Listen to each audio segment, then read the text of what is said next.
Hello guys, একবার অর্জুন ভগবান শ্রীকৃষ্ণকে জিজ্ঞাসা করলেন, মৃত্যু যখন সকলেরই নিশ্চিত, তাহলে আমরা কেন পূজা পাঠ ভজন কীর্তন করছি?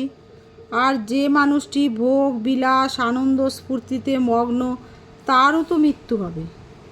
উত্তরে শ্রীকৃষ্ণ অর্জুনকে বললেন, বিড়াল যখন ইঁদুরকে ধরে তখন দাঁত দিয়ে ইঁদুরকে হত্যা করে খায়, কিন্তু সেই দাঁত দিয়ে নিজের বাচ্চাকে হত্যা না করে এক স্থান থেকে অন্য স্থানে নিয়ে যায়। দাঁত এক, মুখ এক, কিন্তু পরিণাম পৃথক পৃথক। তেমনি মৃত্যু সকলের নিশ্চিত, কিন্তু এক প্রভুর ধামে আর অন্যটি ৮৪ চক্রে পরিক্রম।